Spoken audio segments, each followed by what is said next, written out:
आज एक अजीब सा मुकदमा आया था जिसका फैसला सुनने के लिए इतने लोग आए थे कि कचहरी खचाखच भरी थी।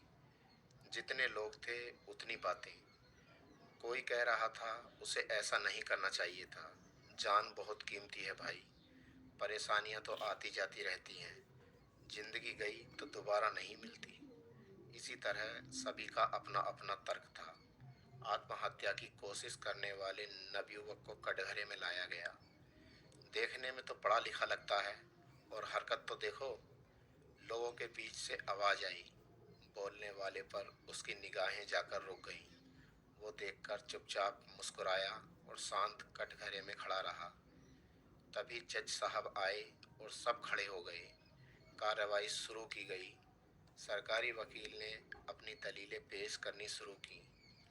आत्महत्या की कोशिश एक नदी में की गई थी, पर वहां लोगों का आना जाना लगा रहता था। इस कारण उसकी जान बचाई जा सकी। पर जब जान बचाई गई उस वक्त उसे होश नहीं था।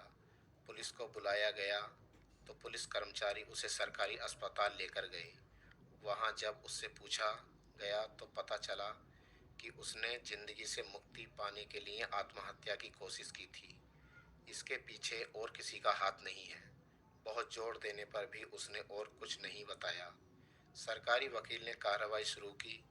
जज साहब, ये शख्स जिसका नाम विश्वास है ने अपनी आत्महत्या की कोशिश पूरे होशो हवास में की है। कारण पूछे जाने पर इसका बस इतना कहना है कि ये जिंदगी से आज़ादी चाहता था, पर यह कानूनन जुर्म है। इसीलिए मैं चाहूँगा इसे दफ़ा 309 के तहत 1 साल की सज़ा दी जाए। इतना सुनने के बाद भी उसके चेहरे पर एक अजीब सी मुस्कान थी। जज साहब ने पूछा, क्या तुम्हें अपनी सफाई में कुछ कहना है? उसने मुस्कुराते हुए अपना सर ना में हिला दिया। बस फिर क्या बाकी था। जज साहब ने अपना फैसला सुनाया और उसे 1 साल कैद की सजा हुई। उसे जेल में ले जाया गया। धीरे धीरे दिन बीतने लगे। उसकी जेल के अन्य कैदियों से दोस्ती हो गई थी। सब बड़े दिल वाले थे। कोई चोरी करते पकड़ा गया था तो कोई कत्ल करके आया था। सब में अच्छी बनती थी वहाँ। एक दूसरे के हमदर्द से बन गए थे सब। सब एक दूसरे से अपने दिल की बातें किया करते थे। अचानक एक दिन किसी ने उससे पूछा, तुमने बताया नहीं कि तुमने मरने की कोशिश क्यों की, और कोशिश की तो फिर नदी में क्यों, कोई और तरीका क्यों नहीं अपनाया? साथी के पूछने पर उसने कहा, और किसी तरीके से शायद मैं बच ना पाता। उसके साथी ने कहा, क्या मतलब? मैं स्टेट लेवल चैंपियन हूँ तैराकी का। इतना सुनते ही सबके होश उड़ गए कि ये क्या बोल रहा है। उसने बोलना जारी रखा, बचपन से ही मैं गरीबी देखते आया हूँ। जिस नदी में मुझे डूबता हुआ पाया गया था उसी नदी में मैंने तैरना सीखकर 50 से ज़्यादा मेडल जीते हैं। तो फिर उसी नदी में कैसे डूब सकता था?